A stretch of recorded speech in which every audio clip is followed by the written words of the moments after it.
Kuwait में 12 महीने गर्म पानी से नहाना पड़ता है और 12 महीने रजाई ओढ़ के सोना पड़ता है।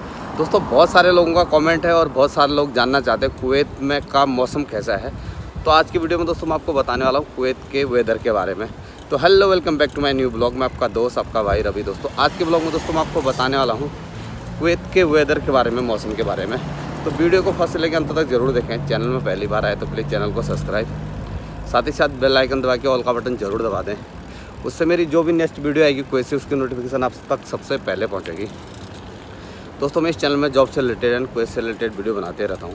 आपको मेरी वीडियो अच्छी लगती तो लाइक और अपने दोस्तों के साथ शेयर ज़रूर करें। आपका कोई भी क्वेश्चन हो आप मेरे को कमेंट कर सकते हैं। अगर आप मेरे से डायरेक्ट बात करना चाहते हैं तो इंस्टाग्राम हैंडल मेरे स्क्रीन पर दिख रहा है, आप वहाँ मेरे को DM करके मेरे से डायरेक्ट बात कर सकते हैं दोस्तों। तो दोस्तों बात करते हैं कुवैत के मौसम के बारे में। कुवैत का मौसम दोस्तों इतना अभी गर्मी चल रही है, इतनी गर्मी है कि यहाँ का जो दिन का टेम्परेचर है 43, 44, 45, 50 के पार भी यहाँ का टेम्परेचर चले जाता है। अब दिल्ली में सोच सकते हैं कि कितनी गर्मी होती है, तो वहाँ 36, 40 के आसपास, 40 से नीचे रहता है। तो दिल्ली में इतनी गर्मी है और यहाँ उससे 10% ज़्यादा, मतलब ये मान के चलो कि यहाँ 50 से पार चले जाए नॉर्मल। मतलब अभी सुबह का भी मैं सुबह है 8 बज रहा है इधर। सुबह की भी बात करूँ तो यहाँ का जो अभी टेम्परेचर है वो 43 दिखा रहा है। तो सोच सकते हो कि दिन में कितना ज़्यादा टेम्परेचर रहता होगा। तो दोस्तों यहाँ पे ये तो सब कुछ है, लेकिन यहाँ का एक अलग है कि यहाँ इतना गर्मी होने के बाद भी आप बिना रजाई के नहीं सो सकते हो।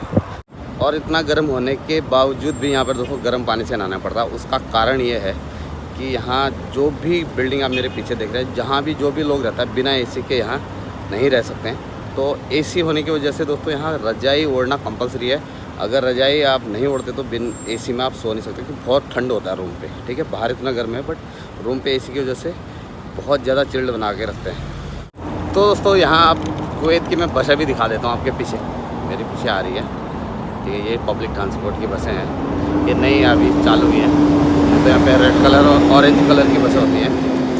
तो दोस्तों जैसे कि मैंने आपको बताया कि यहाँ बहुत ज़्यादा रूम पे AC चलती है, बहुत ठंड होता है। तो रजाई यहाँ 12 महीने चाहिए होती है। सर्दी में अच्छा खासा ठंडा भी होता है तो रजाई की ज़रूरत होती है, लेकिन गर्मी में AC चलती है तो उसकी वजह से यहाँ पे रजाई की ज़रूरत होती है। दोस्तों आप बात करते हो तो गर्म पानी की।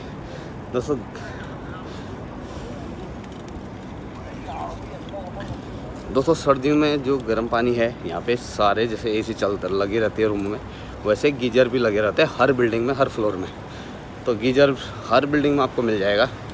तो जो सर्दी में है गीजर से गर्म पानी, क्योंकि ठंडा ज़्यादा होता है तो लोग गर्म पानी से पसंद करते हैं सर्दी में। और गर्मी में 50 के पार टेम्परेचर है, तो जो ऊपर सेंटेक्स रखे होते हैं जो बिल्डिंगों के ऊपर, वो इतने गर्म हो जाते हैं कि या तो आप रूम पे थोड़ा 2 बाल्टी भर के रखो रात में उसमें मिक्स करने के लिए कि नहा पाओ, या फिर फ्रिजों में ठंडे पानी की बोतल रख के बाल्टी में डाल के तब नहाने का होता है दोस्तों। कि जो ऊपर से इतना गर्म पानी आता है उस पानी से नहा भी नहीं सकते, इतना गर्म आता है। तो ये कारण है कुवैत में कि 12 महीने यहाँ गर्म पानी से नहाना पड़ता है और 12 महीने यहाँ पे रजाई ओढ़ के सोना पड़ता है। दोस्तों ये है कुवैत का मौसम और यहाँ पे बहुत ज़्यादा गर्मी होती है। दोस्तों आप देख सकते हैं सुबह 8 बजे मैं पूरा पसीना हो गया हूँ और ड्यूटी जा रहा हूँ मैं। तो और साथ ही में दोस्तों ये सालमिया का एरिया बेस्ट एरिया कुवैत का इसको माना जाता है। आप देख सकते हैं यहाँ साफ़ सफाई पूरी कितनी फर्स्ट क्लास से, और एक खजूर के पेड़ लगे पड़े हैं। इधर छोटे छोटे कैफ़े हैं जो मेरे पीछे जा रहे हैं। यहाँ सेटिंग एरिया बना रहा है। शाम के टाइम पे ये एरिया में पाँव रखने की जगह नहीं मिलती है। और अभी सुबह इतने लोग, अभी बहुत सारे तो लोग उठे नहीं होंगे और बहुत सारे लोग ड्यूटी के लिए जा रहे होंगे, तो इतना नहीं मिलेगा यहाँ पे। तो दोस्तों ये थी आज की वीडियो, कैसी लगी मेरे को ज़रूर बताना। देख सकते हैं दोस्तों यहाँ इतनी पार्किंग में आपको गाड़ियाँ मिलेंगी खड़ी हुई, एक से बढ़ के एक गाड़ियाँ, सारी VIP गाड़ियाँ यहाँ पर है ना। ये मेरे पीछे भी आ रही है गाड़ी।